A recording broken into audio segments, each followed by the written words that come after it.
muri iyi minsi hariho haraba ukuntu gutana kwahukana cyane cyane ku isi n'ibyo bihari, ariko na cyane cyane noneho n'abantu no mu nzu y'Imana byagizeho abantu basigaye babana bagatandukana. Niyo mpamvu nk'umuntu w'umusaza w'inaribonye, nk'umuntu nka pasiteri wabaye umushumba, wayoboye amatorero, umufite experience muri ibi bintu, niyo mpamvu twagutumiye. Impamvu tukubaze, ese pasiteri, ese ubundi gutana biremewe? Gutana ntabwo ari umugambi w'Imana. Umukuru w'itora ataragera no muri urwo rugo bagaheruka ubukwe gusa buba, ntibabasure n'ikindi gihe ngo babakomeze kubagira inama, kuko nabyubatse basha bitwa abageni kandi bakeneye kuzabana igihe kirekire. Yarakwiriye kubasura batarabana, akabahuza, akazanabasura baramaze kubana. Ese nizihe mpamvu zatuma abantu batana umugabo n'umugore? Ayo magambo azana za divorce zihoraho, kandi musengere bene data koko nkuko bavuga ngo zariyongeye kuko umugambi wo gushaka bahindutse. Niba waragiye gushaka ari igishoro, wagiye gushaka rugira ngo azakubere nyoko, wagiye gushaka rugira ngo azakora ibyakunaniye, wagiye gushaka ari ukuvuga ngo uzamurere uko ushaka, niba waragiye gushaka uzanye ikiranga ntego, niba waragiye gushaka uzi ngo uburinganire ngo umugore ahinduka umugabo, niba waragiye gushaka uzi ngo itorero rikuraho igitsina, ntumenye ko ari uguhinduka k'ubugingo. Niba waragiye gushaka utararezwe n'itorero usengeramo, koko umwe azabera undi umunyamahanga. Yaba umuhungu yibeshe, niba yatekereje ko kuja mu bakobwa babakire ari byo byiza, yibeshe. Niba umukobwa naye yibwiye ko gusanga umuhungu ukize ari byo bizamugirira akamaro, bikamuhesha amahoro, yaribeshe. Ni ikibazo gikomeye aho ngaho. Wibeshe rero kuvuga ngo uzashaka umukobwa mwiza uruta abandi, wibeshe akaba ari byo ugenderaho. Ushobora gusanga ari mwiza aruta abandi ariko atagira umutima. Ariko ahangaha bari bakwiriye nk'itorero kwicara bakiga inyigisho zabasha gufasha abagiye kuzabana batarashakana. Ngaha abantu bari bakwiriye kuba abakristo kugira ngo nibahura n'ibiremereye bashobore no kwihangana. Bashidukira ntabwo ari byo. Bashidukira ngaho ko aya mategeko yahawe abayuda yuko umuntu afashe umugore asambanye kwa musenda. Ese twebwe ko tutari abayuda izo ngingo zadufata? Ikibazo ni idini hariya. Uyu munsi wa none rero abantu bashobora kuba badahuje ubwoko, ariko iyo basengera hamwe bagasenga Imana imwe nta kibazo bahura nacyo. Abantu bashobora kuba badahuje akarere, ariko iyo basenga Imana imwe nta kibazo kihaba. Nuko ubwo kintu bita kode y'ubwoko ishobora kugendera mu maraso bakayigumana kandi babesha ngo barasenga. Kode y'ubwoko yatuma abantu batana iyo babesha ngo barasenga badasenga. Ariko iyo ari Imana imwe mu itorero nta bwoko bubaho, kuko Christianisme ni itorero, ni ubwoko. Iyo abantu bemeye ko Christianisme bihenduka ubwoko rero, icyo gihe baba bafite Imana imwe, nta kibazo kihaba, ntabwo ubwoko bubatanya. Oya, gusenga everyday, gusenga buri munsi. Nusenga uzanesha, nunanigwa gusenga uzaneshwa. Senga. Reka ngusuhuze inshuti ya Gusenga everyday, nizere ko mumeze neza. Mu bisanzwe muri kumwe nanje Manirakiza Edouard. Abari mu Rwanda turabateye yambo, abari mu Burundi amahoro, abari muri Afrika mwumva ikirundi n'ikinyarwanda, abari muri za Uganda, abari muri Congo, abari muri Zambia, abari Mozambique, abari muri South Africa, abari muri za Kenya, abari muri Afrika mwese mwumva ikirundi n'ikinyarwanda, tubabwira ngo turabakunda muri inshuti za Gusenga everyday. Imana izibaha umugisha. Abari mu Burayi turabasuhuje, Imana ibaha umugisha. Cyane cyane inshuti zacu ziri mu Faransa, iziri muri Sweden, iziri muri Belgique, tubabwira ngo Imana ibahe umugisha. Dusuje n'abari muri Finland, tubabwira ngo Imana ibahe umugisha. Abari muri Aziya, Imana ibahe umugisha cyane kubo guhitamwe ibiganiro bya Gusenga everyday. Abari muri Australia, Imana ibahe umugisha kubo guhitamwe ibiganiro byacu.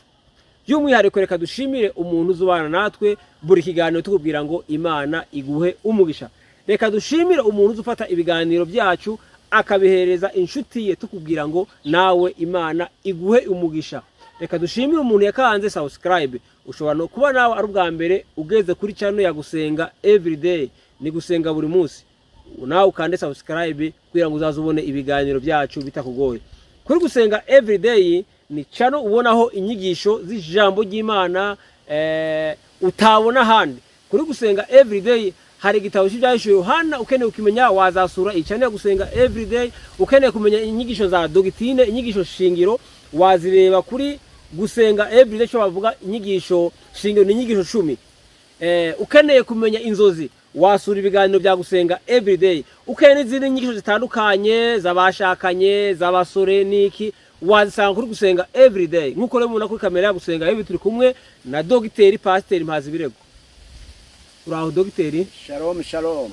Amakuru yanyu Iracaturinze. Imana igumugisha Pasiteri kuba witabira ubutumire bwacu bagusenga watangira usenga Imana. Imana turagushimiye, turaguhimbaje, ugize neza. Iki jambo ryawe rigire ku bantu bose. Iki jambo ryawe ribe impemburo ku banyamahanga bose abumva channel ya gusenga everyday bakayikurikira. Ndakwingize Mana kugira ngo uze hafi yacu, kugira ngo ijambo ryawe ribere umutsima utera imbaraga abari hirya no hino, kandi ribashe kwamamaza ishimwe rye kugira ngo abantu bose bahinduka bigishwa bawe, bose bakangukire kugukorera no gukorera ubwami bw'iteka ni ku bwa Yesu. Amena. Urakoze Pasiteri.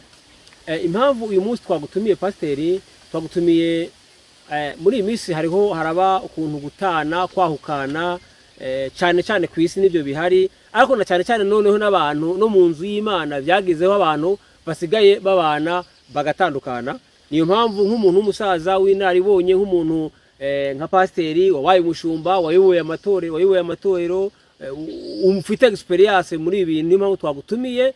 Impamvu tukubaze, ese Pasiteri maze kurema umugore n'umugabo yaravuze ngo aba bantu bazabana karamata. Usomye Itangira igice cya 2 umurongo wa 24, ndetse muri Bibiliya ya takatifu haravuga ngo azizirika ko bashakanye. Ni ukuvuga ngo umugabo yizirike ku mugore, umugore yizirike ku mugabo.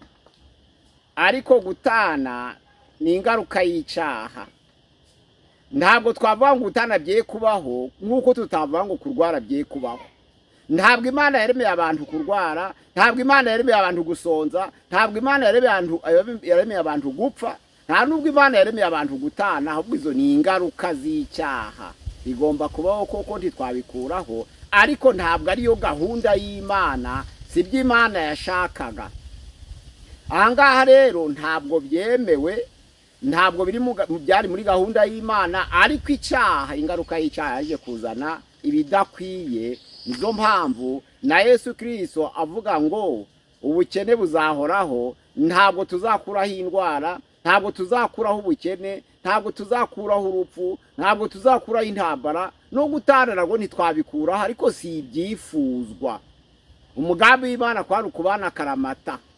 Urupfu ntirwari rwakabayeho, ariko uyu munsi wandere n'abashaka kubana rimwe na rimwe bashobora gupfa n'ubundi ntibabe bakibaye. Ubwo rero ntabwo ari umugambi w'Imana gutana, ahubwo gutana ni ingaruka y'icyaha. Urakoze Pasiteri. Ese ni izihe mpamvu zatuma abantu batana umugabo n'umugore? Impamvu ni nyinshi, ariko turazivuga zimwe muri zo. Impamvu ni nyinshi, turavuga zimwe muri zo. Hari ubuyobe mu kurambagiza. Buri umuhungu ararambagiza n'umukobwa akarambagiza, ariko haba ku ruhande rw'abahungu cyangwa ku rw'abakobwa hakabamo ubuyobe. Ku bahungu hari ubuyobe no ku bakobwa hari ubuyobe. Tugiye kuganira kuri ubwo buyobe, icyo kibanze. Ubuyobe bwa mbere ni ukutamenya gutandukanya ibintu n'umutima. Abantu benshi bafashe ubukwe nk'igishoro, abantu benshi bafashe ubukwe nka business. Umuhungu agatekereza ati ko nabaye mu bukene igihe kirekire nzondoka nte, niki kizanyondora? Nzaja gushaka umukobwa wo mu bakire kugira ngo nanje mve mu bukene nje mu bukire mbukuye kuri data bukwe. Icyo ni igitekerezo kibi yatekereje. Ntabwo ari abahungu gusa n'abakobwa naravuga ngo nanje umuhungu w'umukire naza kundambagiza nzamwishimira kuko zamvuye mu bukene kinjira mu bukire. Abo bantu ntabwo bigishijwe.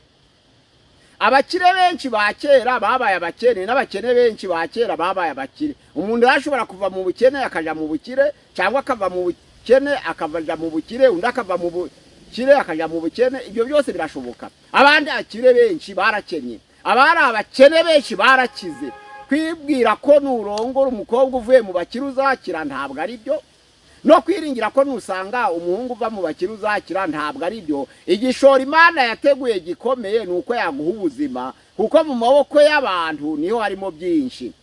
Hariya dusomye Imigani 19 umurongo wa 14 aratubwira ngo ibintu n'amatungo tubihagwa n'ababyeyi, ngo ariko umugore w'umutima aturuka ku Uwiteka. Nuvuga ngo hariya habaye kuvanga umutima n'ibintu. Iyo abantu badashoboye gutandukanya umutima n'ibintu n'ubundi birazamba. Abantu barakwiye gutandukanya umutima n'ibintu, kuko umugore uva ku Uwiteka ni uw'umutima, ariko umugore w'ibintu n'ubukire ava ku babyeyi. Ibintu n'amatungo rero biragwa kubivuye ku babyeyi, ariko umugore w'umutima ava ku Uwiteka. Hariho kuvuga ngo confusion, hariho confusion kuvuga ngo ninza n'umugore w'umukire tuzabaho neza, ntabwo ari byo, kuko n'abari abakire barahomba. Kuvuga ngo ninzana umukobwa w'umukire turakira, abari abakire barahomba, kuko abari abakene bashobora gukira babikuye mu maboko yabo, kandi byose bituruka ku Uwiteka. Ubwo rero ubwo nubuyobe bwa mbere, kuja gushaka ugashakira mu bakire ukibira ko ari byo bizatunga urugo. Kuja gushaka ukashaka ugiye mu bakire ngo nibyo bizatunga urugo, sibyo. Yaba umuhungu yibeshe, niba yatekereje ko kuja mu bakobwa babakire ari byo byiza, yibeshe. Niba umukobwa naye yibwiye ko gusanga umuhungu ukize ari byo bizamugirira akamaro bikamuhesha amahoro, yaribeshe. Kuko angaha ntabwo amafaranga ahesha amahoro, n'amazu menshi ntabwo ari rwo rugo, na za matera zibyibushe ntabwo ari byo bitotsi. Angaha abantu baribeshe cyane. Kugira imodoka rero siko kugira umutekano. Angaha tugiye kuvuga ko ubwo ni ubuyobe bwa mbere. Ubuyobe bwa kabiri, abantu benshi bibwira ko bazarambagizwa cyangwa bakarambagiza bazasimbura ababyeyi, kuvanga abo uzashaka n'umubyeyi. Ni ukuvuga ngo iyo umuhungu yibwiye ko azazana umugore uzabera nka nyina, aba yaratekereje nabi. Niyo umukobwa yibwiye ko azazana umugabo umeze nka se, aba yaratekereje nabi. Ahangaha rero umenye ko nyoko ni umugore waremwe ukwe, ntabwo ahuje umutima n'umugore uzazana. Iso nawe ni umugabo waremwe ukwe, kandi umuntu ni Rwimeme, na nyoko ni Ermeme. Si ngombwa ngo azahuze n'umugore wawe, kandi sibyo, kuko baremwe mu buryo butandukanye. Nuvuga ngo nyoko afite ibitekerezo bye, naso akagira ibitekerezo bye, nawe ukagira ibitekerezo byawe, kuko nawe ntabwo umeze nka so. Na nyoko akagira ibitekerezo bye, na nyina w'umukobwa ari we nyoko ukagira ibitekerezo bye, kuko na nyina nawe afite ibitekerezo bye, nk'uko n'uwo mukobwa afite ibitekerezo bye. Ahangaha ubuyobe bwa kabiri ni uko umuntu yibwira ko azazana umugore umeze nka nyina, umuntu akibwira ko azazana umugabo umeze nka se. Hari umukobwa wigeze ubwira nyina yahukanye, yari amazeyo amezi 2 aragaruka. Ageze mu rugo nyina aramubwira atari ko biragaragara ko nawe uri mubi. Umukobwa yaramubwiye ngo mama, ntabwo abagabo bose bameze nka data, bigaragara ko buri wese ateye ukwe, ariko umuntu agomba kugenda agiye kubaka ari uko yemeye gusiga se na nyina. Ryo jambo ry'Imana.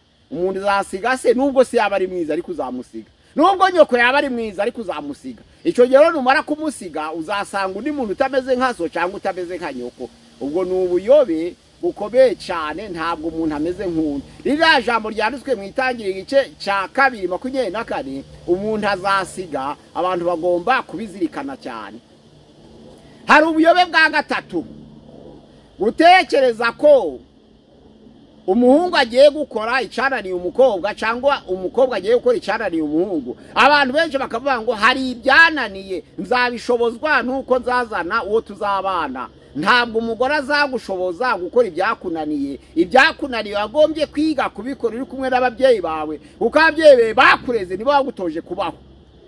Ubwo rero kuvuga ngo nzazana uwo gukora ibyananiye ni ikinyoma n'ukwibesha, no kuvuga ngo nzashakwa n'uzakora ibyananiye. Uwarezwe yagombye kurebwa akageza ku rwego rushimishije. Nugiye gushaka nawe akagera ku rwego rushimishije rwabasha kubaka urugo. Rero kuvuga ngo nzazana uzakora ibyananiye, hari igihe abantu bashobora gushakana akaba ashoboye no gukora ibyakunaniye ariko urupfu rurahari.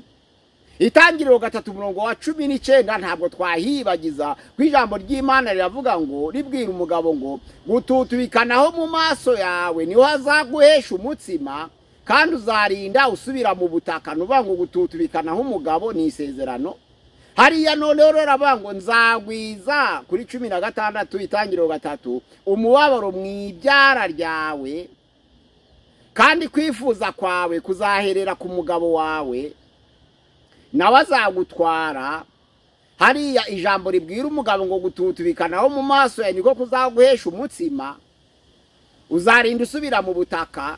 Umukobwa ashobora kugenda yibwira ko gututubikana ho mu maso y'umugabo we ariho azamuhesha umutsima wo kurya wa mugabo agapfa. Umugabo ashobora kwibwira ngo umugore naza azamukorera ibyamunaniye cyangwa akomoka mu bakire agapfa. Ibyo bibaho, ntaho twabivuguruza rero. Nubwo ari ingaruka y'icyaha ariko urupfu ruzahoraho kugira ngo kugeza igihe Yesu azagarukira. Icyo gihe ntiwategura ngo uyu nguyu azakora ibyananiye, nakora ibyakunaniye agapfa n'ubundi uzananirwa.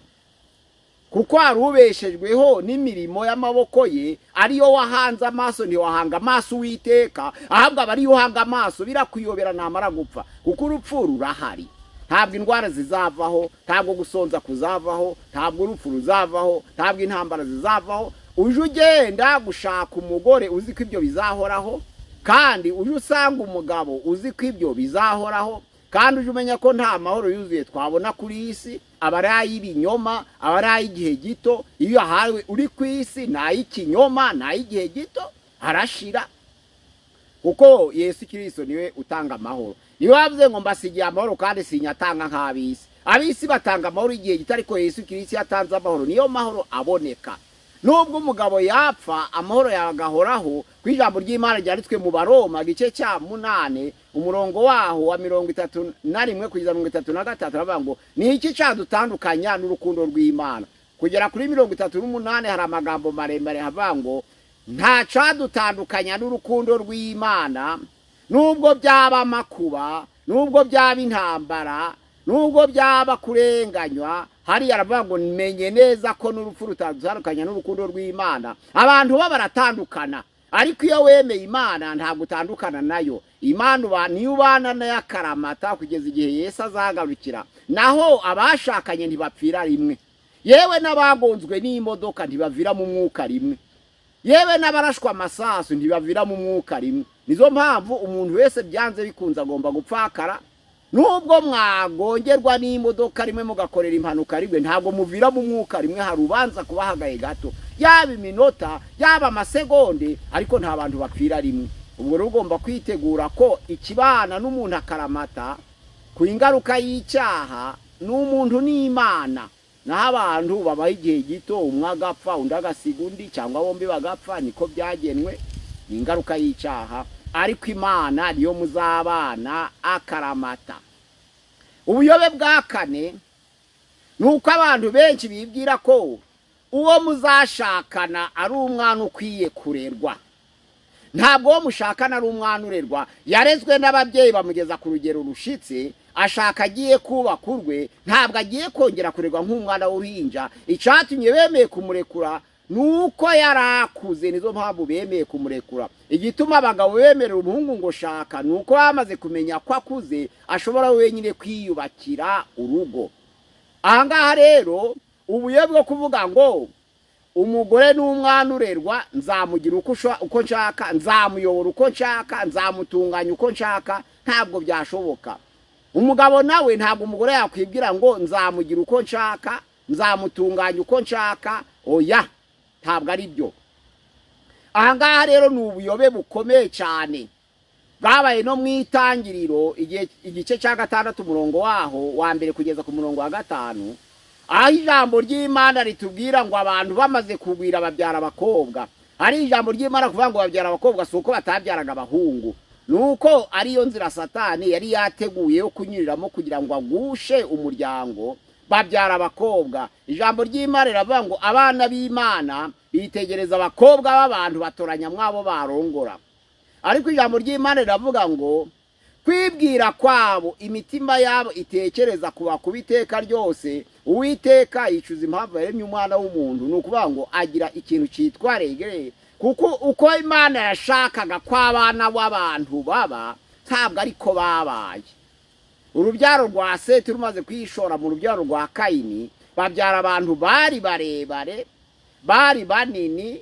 Ijambo ry'Imana riravuga ngo za ntwari za kera zari ibirangirire ariko kwibwira kwa imitima yitekereza kuba kubi kuko bari mu gihe cy'ingaruka y'icyaha. Imana yicuza kuko yaremye umuntu. Uko kwicuza kw'Uwiteka rero kuva ku bantu kwinangira imitima yabo nuvuga ngo abantu iyo binangiye Uwiteka yicuza impamvu yaremye umuntu. Ahangaha rero niba urubyaro rwa Seti rwari rwibwiye ngo rushobora guhindura abakobwa bo mu rubyaro rwa Kayini bakabagira abana b'Imana nk'uko bifuzaga ntibyashobotse. Ahangaha abana b'Imana bashushanya abantu bemeye Yesu Kristo nk'umwami n'umukiza. Yohana igice cya mbere umurongo wa 12 avuga ngo ariko abamwemeye bose bakizera izina rye yabahaye ubushobozi bwo kuba abana b'Imana. Hariya ni itorero bavugaga. Ariko hariya muri Yobu igice cya mbere umurongo wa 6 n'igice cya 2 umurongo wa 1 ubwo abana b'Imana baje gushengerera Uwiteka na Satani nakisha hagati yabo, hariya bashaka kuvuga iby'abamarayika. Barabamarayika rero ntabwo ari bo bamanutse ngo barongora abana b'abantu ku isi, ahubwo urubyaro rwa Seti waje kuza ashumbusha Adamu kuri Abeli wari umaze gupfa. Nibo bitegereje abakobwa bakomoka mu rubyaro rwa Kayini basanga ari beza batoranya nk'abo barongoramo, ariko bibwira ko bazabahindura abana b'Imana birabananira. None bose bahinduka abana b'abantu. Ntabwo uzarongora umukobwa warangije gukura ngo uvuge ngo uzamugira uko ushaka. Ntabwo uzasanga umuhungu warangije gukura kereka umurozi ugire ngo uzamugira uko ushaka. Ntabwo ari byo. Ubuyobe bwa gatanu nuko abantu bazana abo bazabana nk'ibirangantego. Ikirangantego bisobanura ngo kugira ngo wemeze abantu, nzagenda isi yose nshaka umukobwa mwiza uruta abandi maze nemeza abagabo. Umukobwa nati nzashaka umugabo uruta abandi nemeza abagore. Ntabwo ari byo. Uko kwemeza abandi bizatuma bizagaragara kutamukwiye bamukwake. Uzagira umugore mwiza ushaka kwemeza abandi, abakire barahari bamujane. Uzashaka umugabo mwiza kugira ngo yemeze abandi bagore nawe bamujane. Hariya mu Migani igice cya 11 umurongo wa 22 haravuga ngo umugore w'uburanga bwiza ariko utagira umutima ameze nk'impeta y'izahabu ikwikiye mu mazuru y'ingurube. Umugore mwiza w'uburanga ariko utagira umutima, hariya muri biravuze ngo h'uburanga ndetse bwiza ariko utagira umutima, ngo ameze nk'impeta y'izahabu ikwikiye mu mazuru y'ingurube. Bisobanura ngo impeta y'izahabu irahenze, kugira ngo igereho irahenze cyane, irahenda cyane. Ariko iyo ikwikiye mu mazuru y'ingurube aba ari ikizira. Wa mugore rero nawe uburanga bwiza iyo atagira umutima amera nk'iyo mpeta ariko yakwikiye mu mazuru y'ingurube. Ni ikibazo gikomeye aho ngaho. Wibeshe rero kuvuga ngo uzashaka umukobwa mwiza uruta abandi, wibeshe akaba ari byo ugenderaho. Ushobora gusanga ari mwiza aruta abandi ariko atagira umutima. Wibeshe nuvuga ngo uzashaka umusore ngo mwiza nguruta abandi, ko nashobora kuruta abandi ariko atagira umutima. Anga tugomba kwigengesera. Ingingo ya 6 y'ubuyobe ni ukwibesha ku ijambo ryitwa uburinganire kubyibeshaho. Hariya mu Itangiriro igice cya 3 umurongo waho wa 16 haravuga ngo kugwiza nzagwiza umubabaro mu ibyara ryawe kandi kwifuza kwawe kuzaherera ku mugabo wawe kandi nawe agutware. Nibyo bazanye hariya muri Petero ya mbere igice cya 3 umurongo wa 7 ngo namwe mugire ubwenge abagabo imbere y'abagore banyu, ngo kandi muje mumenya ko ari inzabya zidahwanije namwe gukomera. Biri hariya nono mu Efeso igice cya 5 umurongo wa 22 ngo bagore mugandukira abagabo banyu nk'uko bikwiriye abari mu mwami Yesu Kristo. Ariko haravuga ngo namwe bagabo mukunda abagore banyu ngo nk'uko Kristo yakunze itorero akaryitangira. Ahangaha ni ibyo kubahiriza cyane. Iyo abantu bumvise uburinganire neza nabi barayoba, bagomba kubyumva neza, bagomba kumva nubwo haba uburinganire ntabwo bahindura ibitsina. Nta gihe na kimwe umugabo azakoresha igitsina cy'umugore, ahubwo azakoresha icy'umugabo, n'umugore azagumana icye, ntabwo bazahinduranya. Uyu munsi umwe aba umugabo, ejo undi aba umugore. Uyu munsi umwe aba umugore, ejo undi aba umugabo. Hariya bashatse kuvuga ko ari ukubahiriza inshingano za buri wese mu ruhande rwe. Mu nshingano z'umugabo byubahirizwe, mu nshingano z'umugore byubahirizwe. Nageze muri zone ya Mwenga n'Ishabunda, hari ubwoko bwitwa Abarega. Bo bagurana kubera uburozi, ntabwo bagurana kubera ubushake bw'Imana, ahubwo bagurana kubera imbaraga z'uburozi bakoresha. Hariya abagore nibo batwita, amezi 9 yose aba ari umugore ufite umwana mu nda. Ariko iyo umwana agiye kuvuka, abagore baroga abagabo kugira ngo abagabo aribo baja kubise. Niba ari bise biramara iminsi 2 bikaja ku mugabo. Wa mubabaro wose Imana yavuze ngo nzagwiza umubabaro wawe ubyara, bazi kuroga bakawushira ku mugabo. Umugabo akaribwa n'inda, umugabo akaribwa n'inda, ariko ari umugore uyitwite. Igihe cyo kuvuka akaba ari umugore umubyara, ariko ibise byose yabiroza umugabo. Unukuvuga ngo abagabo b'Abarega b'abapagani bazi uko inda zijyana, kuko nibo baja kubise. Ahangaha rero ntabwo ari umugambi w'Imana, ubwo n'uburozi bw'abapagani.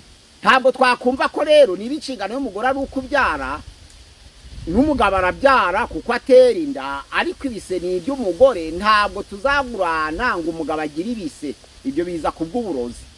Aho ngaho rero abantu babumvise uburinganire neza nabi, iyo bumva ko hari igihe kimwe umugore ashobora kuba umugabo agafata inshingano za kigabo. Ahangaha ni ku nshingano, ntabwo ari ku gitsina, ni ku nshingano. Umugabo agira inshingano ze nk'umugabo, ariko akubahiriza uburenganzira bw'umugore mu nshingano ze. Umugore nawe akagira inshingano ze nk'umugore, ariko akubahiriza inshingano z'umugabo mu nshingano ze. Ahangaha rero ni ukwibesha ku buringanire. Ijya 7 ni ukwibesha mu ijambo ry'Imana. Ahangaha ijambo ry'Imana mu Bagalatiya igice cya 3 umurongo waho wa 28 haravuga ngo muri Yesu Kristo nta mugabo ubaho, nta n'umugore ubaho. Ariko hari abashatse gusobanura neza ku by'ubugingo buhoraho. Umugabo yarazwe ubugingo buhoraho, n'umugore araga ubugingo buhoraho. Ntabwo ari uko umugabo yahindutse umugore, ntari n'uko umugore yahindutse umugabo. Umwe ni umugore, undi ni umugabo, ariko bose ni abantu, kandi Yesu yaje gucungura umwana w'umuntu. Ubwo rero mu muntu harimo umugore n'umugabo. Ruvuga ngo ku by'ubugingo nta tandukaniro. Umugore azaja mu ijuru, n'umugabo azaja mu ijuru. Umugore azaraga ubugingo buhoraho, n'umugabo azaburagwa. Hariya rero nta uhejwe ku bugingo buhoraho. Kandi uwizera wese, ijambo ry'Imana ryanditswe muri Yohana igice cya 11 umurongo wa 25, ngo uwizera ntapfa, bireba bombi.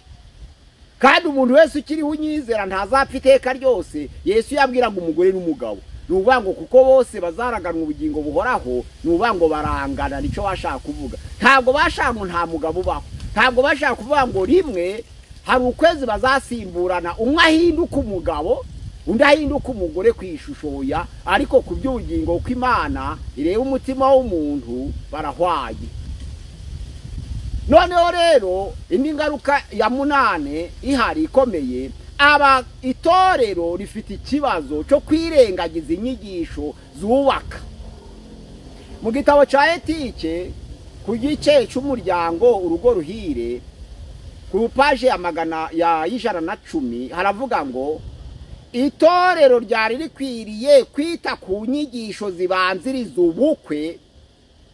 Hari abanditse ngo amezi 6 abanza bari bakwiye kugendererwa, kandi byibuze biga umunsi umwe buri cyumweru, bakabitegura mu mezi 6, ukwezi kugira amezi 4, wenda amezi 6, ni ibyumweru 24. ubwo ni ukuvuga ngo buri cyumweru bagafata umunsi umwe wo kwigisha abagiye kuzabana, buri cyumweru bagafata umunsi wo kwigisha abagiye kuzabana, buri cyumweru bagafata umunsi kugeza ubwo bazarangiza amezi 6.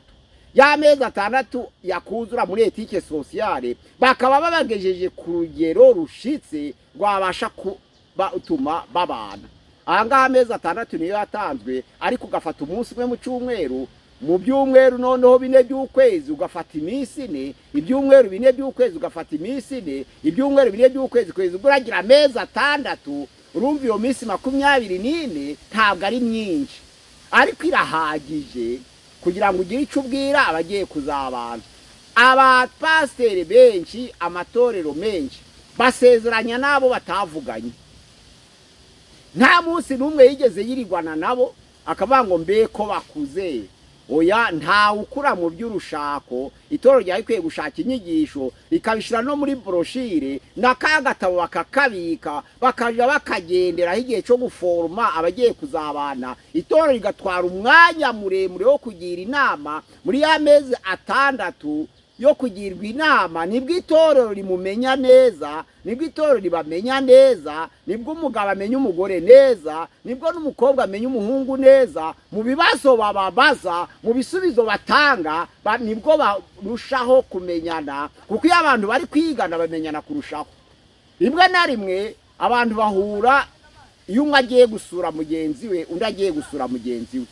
ariko ahangaha iyo pasiteri afashe umwanya wo kubahuza akabikora mu gihe kirekire, abona umwanya wo kubamenya no kubasuzuma, akaba yakwiga n'ibitekerezo byabo, nubwo atabinonosora ngo abyinjire neza profondément, ariko akamenya byinshi muri byo, akabona uko yabagira inama. none abantu barashakana bakarinda kuzatana, umukuru w'itora ataragera no muri urwo rugo, bagaheruka ubukwe gusa buba, ntibabasure n'ikindi gihe ngo babakomeze kubagira inama, kuko nabyubatse basha bitwa abageni kandi bakeneye kuzabana igihe kirekire. yarakwiriye kubasura batarabana, akabahuza, akazanabasura baramaze kubana. nizo mpamvu mu Bubiligi cyangwa muri Canada usanga bavuga ngo biraruhije kugira ngo umushumba w'itorero ayobora abantu barenze 30, kuko buri kwezi umukristo yarakwiye kubona umushumba akamubwira ibibazo bye.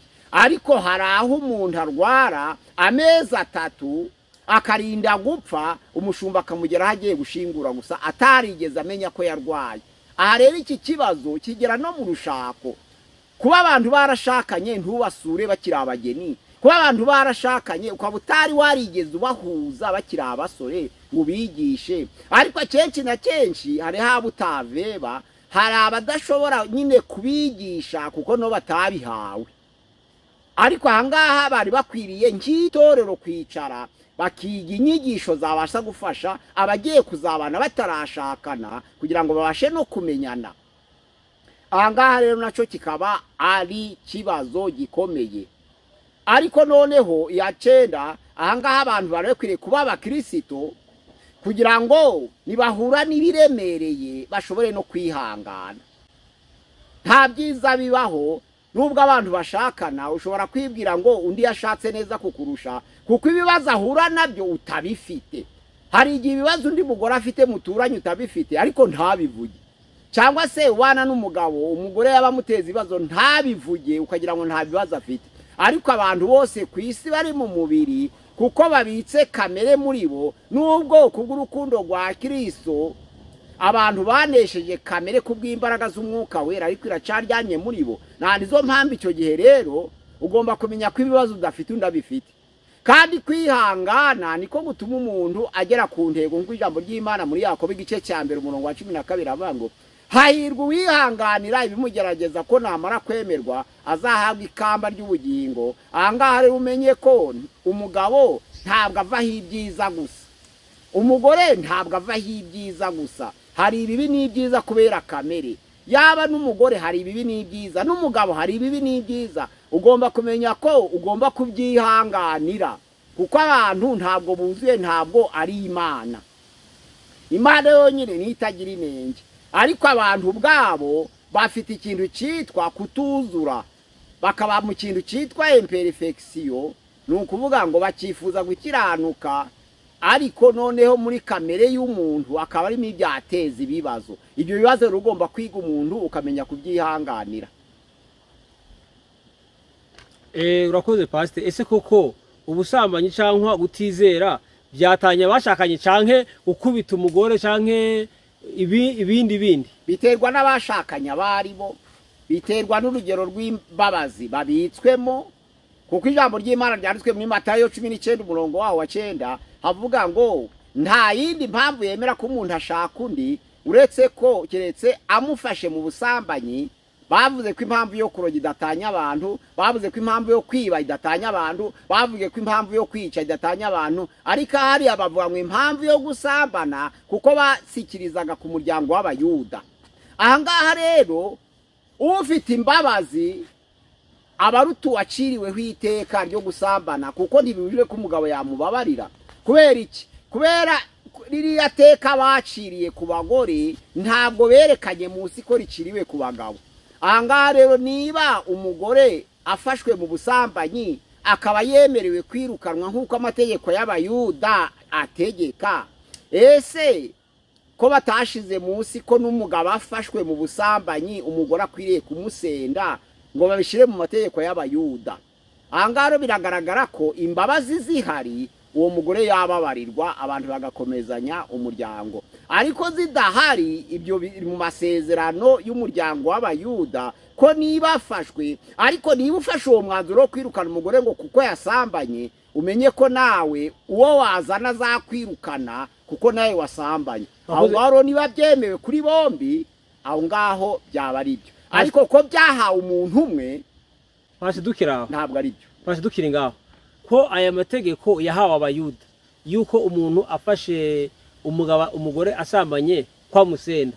Ese twebwe ko tutari Abayuda izo ngingo zadufata gute? Nanizo mpamvu kuri Yesu hariho imbabazi.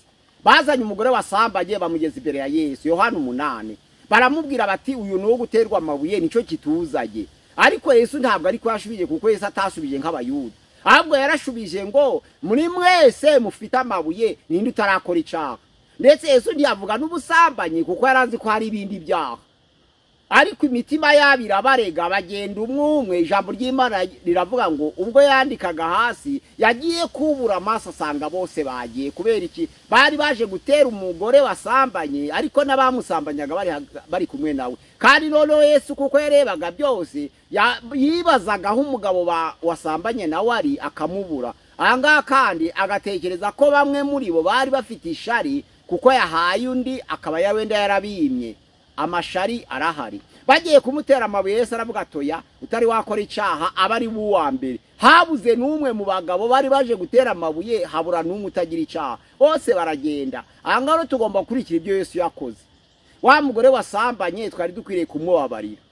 Ntibibe intandaro yo gutana nkitorero, utamubabariye birakureba. Ariko Yesu yavuze ko yarakwiriye kubabarirwa akihanganirwa.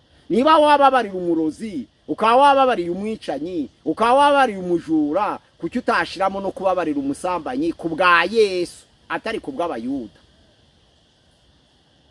Noneho no kutizera nawe ntabwo bituruka ku wizera. Ijambo ry'Imana hari yaryanditswe mu Bakorinto 2:14-15 hari ahavuga ngo utizera nashaka gutana natane, n'utizera nyine wahamagariwe kurimbuka. Ariko ntabwo wizera yakwishimira kutizera atana, ahubwo umwanzuro wafatwa n'utizera. Ico gero kuko ntabwo uwizera ntategeka utizera kuba adafite amategeko amwe, oya, ahubwo utizera afite amategeko agenderaho. Ibya Delila na Samusoni ubundi abantu benshi bakunze kubibwirizaho bavuga ngo bapfuye amoko. Kubera Abayuda Samusoni yari umwisirayeli, ngo noneho ngo Delila yari umufilisitiyani. Ntabwo ari byo bapfuye, ahubwo bapfuye idini. Abayuda bari bafite idini ry'Imana imwe, abafilisitiya bari bafite ikigirwamana gikomeye cyitwa Dagoni bagombaga kubahiriza, ndetse rimwe na rimwe ubwo abafilisitiya baga barwanye n'abisirayeli hari igihe banyaga igisanduku y'Uwiteka bakayijana bakayishira mu kigirwamana ca Dagoni, ariko rimwe na rimwe bakongera kurwana n'abisirayeli bakayigarura. Idini rero niryo ryagize imbaraga, kuko ijambo ry'Imana yavuze ngo ntimukaje mu banyamahanga. Nuko Isirayeli wari umuryango w'Imana ugereranya itorero rigiye kuzahishurwa. Hariya mu Byakozwe n'Intumwa 7:38 aravuga ngo Mose ni wayoboraga itorero ry'Abisirayeli ryari mu butayu, bisobanura ngo Abisirayeli bashushanyaga itorero, andi mahanga yose agashushanya abapagani. Nukuvuga ngo Samusoni kuja mu Bafilisitiya yari umwizera ugiye mu batizera. Salomo yarongoye abagore benshi, ijambo ry'Imana ngo ni 1000 udashizemo umukobwa wa Farawo. Hariya rivuga ngo azana abagore benshi avanga n'abanyamahanga, b'abanyamahanga bazana ibigirwamana by'iwabo, byabigirwamana bimyobya umutima, cari ikibazo c'idini. Umunyamahanga kazi wari wemera idini y'Abisirayeli yahindukaga umwisirayeli. Hariya kuri Ahabu na Yezebeli ikibazo cahabaye ni idini. Nuko Ahabu yari umwisirayeli, umwami w'Isirayeli, ari n'umwisirayeli, akaja kurongora Yezebeli. None ureja kurongora Yezebeli akazana ibigirwamana by'iwabo ari uwo mu gihugu c'Isidoni, akabizana. Yabizana yagera Isirayeli agategeka Ahabu kw'abahanuzi bose barabye ibigirwamana bye bakwanga kabica. Nukuvuga ngo nizirambaraga z'ibigirwamana zaje mu Bisirayeli bavuga kuri Yezebeli. Ntabwo ari uko Yezebeli yari umusidoniya ngo ahaba mu Isirayeli, oya, ahubwo ni ibigirwamana byaje kwivanga n'Imana. Imana irarakarira babara, ibicahira Salomo, ibicahira Ahabu kubwa Yezebeli wazanye ibigirwamana. Nukuvuga ngo umunyamahanga washoboraga kwemera idini y'Abisirayeli ntabwo yabaga kibaye umunyamahanga. Urabona ibya Rusi yemeye kuba umwisirayeli nta kibazo caje kuba, ariko urabona ko Rusi nk'umumowabu urukumva ko ni ikibazo nyine caje kuba. Yemeye idini y'Abisirayeli, ikibazo kirahaba, aja no gukomoka mu muryango wa Kristo Yesu, kandi ari umunyamahanga kazi kuko yemeye idini. Ikibazo ni idini hariya. Uyu munsi wa none rero abantu bashobora kuba badahuje ubwoko, ariko iyo basengera hamwe bagasenga Imana imwe nta kibazo bahura nacyo. Abantu bashobora kuba badahuje akarere, ariko iyo basenga Imana imwe nta kibazo kihaba. Nuko ubwo kintu bita kode y'ubwoko ishobora kugendera mu maraso bakayigumana kandi babesha ngo barasenga. Kode y'ubwoko yatuma abantu batana iyo babesha ngo barasenga badasenga. Ariko iyo ari Imana imwe mu itorero nta bwoko bubaho, kuko Kristianisme ni itorero, ni ubwoko. Iyo abantu bemeye ko Kristianisme bihenduka ubwoko rero ico gihe baba bafite Imana imwe nta kibazo kihaba, ntabwo ubwoko bubatanya, oya, batanya no kutamenya Imana. Imana yacu dusangiye kugira ngo twubahirize ayo magambo. Ayo magambo azana za divorce zihoraho. Kandi musengere bene data koko nkuko bavuga ngo zariyongeye kuko umugambi wo gushaka wahindutse. Niba waragiye gushaka ari igishoro, wagiye gushaka rubwira ngo azakubere nyoko, wagiye gushaka ngo azakora ibyakunaniye, wagiye gushaka ari ukuvuga ngo uzamurere uko ushaka, niba waragiye gushaka uzanye ikiranga ntego, niba waragiye gushaka uzi ngo uburinganire ngo umugore ahinduka umugabo, niba waragiye gushaka uzi ngo itorero rikuraho igitsina, ntumenye ko ari uguhinduka k'ubugingo. Niba waragiye gushaka utararezwe n'itorero usengeramo, koko umwe azabera undi umunyamahanga binanirane. Ariko ndasengera bene data ku isi yose kugira ngo mwihangane, nyabuna mwihangane, mukikire buriya buyobe bwo gushaka mu bukikire, mwe kwibesha ku buringanire bwo mu bihugu bimwe na bimwe, kubyibeshaho ntawe usimbura undi. Kandi noneho rero mukurikiza amagambo y'Imana, kandi n'itoro ryubake neza inyigisho zirera abagiye kuzabana mu izina rya Yesu Kristo. Amena. Pastor urakoze, reka dushimire umuntu yabanye natwe muri kiganiro tubwira ngo Imana iguhe umugisha. Reka dushimire umuntu ugiye gufata ikiganiro ukagihereza inshuti yawe tubwira ngo Imana iguhe umugisha cyane, mukoreshe mukore partage, muzamudufashije kwamamaza ubutumwa bwiza. Pastor ise hari ikindi ufite bakongeraho? Hari nimero ya WhatsApp tukoreraho kuri channel ya gusenga everyday ni 078 669 669 channel ya gusenga everyday 078 669 669 murakoze. Imana iduhana umugisha. Bakoze Pastor, reka tugushimire, reka dushimire inshuti zacu muri ku mpande zine z'isi mubana natwe mu biganiro tubabwira ngo Imana ibahe umugisha, Imana ibahire, Imana ibagure, Imana ibagwanire intambara murimo muri iyi minsi, Imana ibagire neza, Imana ibasetse. Kiganiro naho ubutaha. Shalom shalom. Shalom. Gusenga everyday, gusenga buri munsi. Nusenga uzanesha, nunanigwa gusenga uzaneshwa. Senga.